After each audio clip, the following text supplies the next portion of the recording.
بسم اللہ الرحمن الرحیم۔ بیوہ اور یتیم کو زکوٰۃ دینے کا کیا حکم ہے؟ جو ناظرین ہمارے چینل پر نئے آئے ہیں ان سے گزارش ہے کہ چینل کو سبسکرائب کریں اور بیل آئیکن پر کلک کریں تاکہ ہر نئی ویڈیو آپ تک بآسانی پہنچ سکے۔ اگر ویڈیو پسند آئے تو ویڈیو کو لائک کریں اور شیئر کریں۔ بیوہ اور یتیم کو زکوٰۃ دینے کا حکم۔ بعض لوگ یہ سمجھتے ہیں کہ اگر کوئی خاتون بیوہ ہے تو اس کو زکوٰۃ ضرور دینی چاہیے، حالانکہ یہاں بھی شرط یہ ہے کہ وہ مستحق زکوٰۃ ہو اور صاحب نصاب نہ ہو۔ اگر بیوہ مستحق زکوٰۃ ہے تو اس کی مدد کرنا بڑی اچھی بات ہے، لیکن اگر ایک خاتون بیوہ ہے اور مستحق زکوٰۃ نہیں ہے تو محض بیوہ ہونے کی وجہ سے مصرف زکوٰۃ نہیں بن سکتی۔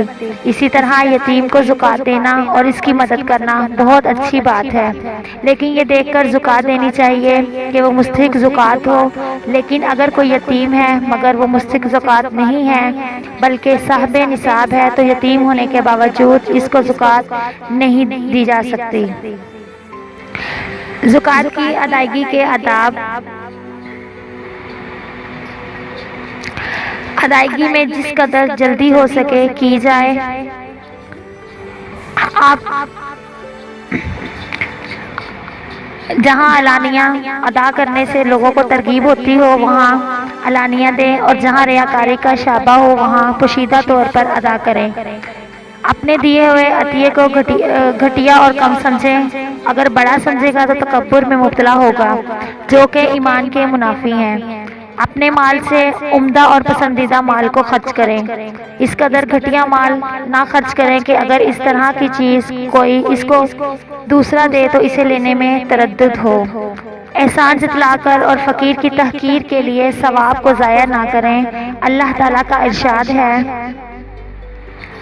مومنو اپنے صدقات، خیرات، احسان رکھنے اور اعزاز دینے سے اس شخص کی طرح برباد کر دینا جو لوگوں کو دکھانے کے لیے مال خرچ کرتا ہے اور اللہ اور روز آخرت پر ایمان نہیں رکھتا، تو اس کے مال کی مثال اس چٹان کی سی ہے جس پر تھوڑی سی مٹی پڑی ہو اور اس پر زور کی بارش برس کر اسے صاف کر ڈالے۔ اسی طرح یہ ریاکار لوگ اپنے اعمال کا کچھ بھی صلہ نہیں کر سکیں گے اور اللہ ایسے ناشکروں کو ہدایت نہیں دیا کرتا۔ اس آیت میں سائل کو اعزاز دینے کو عمل کا باطل ہونا بتلایا گیا ہے، جس کا مطلب یہ ہے کہ جب آپ کے پاس دینے کی استطاعت نہ ہو سائل کے جواب میں کوئی معقول و مناسب عذر پیش کر دینا، اور اگر نہ دینے پر یا کم دینے پر سائل بدتمیزی سے غصہ دلا دے تو اسے درگزر کرنا 1000 درجے بہتر ہے ایسی خیرات سے جس کے بعد اس کو ایذا پہنچائی جائے، کیونکہ وہ خیرات باطل اور کالعدم ہو جاتی ہے۔ جن ناظرین نے ابھی تک چینل کو سبسکرائب نہیں کیا ان سے گزارش ہے کہ چینل کو سبسکرائب کریں اور ویڈیو کو زیادہ سے زیادہ لائک کریں اور شیئر کریں تاکہ یہ معلومات دوسرے لوگوں تک بھی پہنچ سکے۔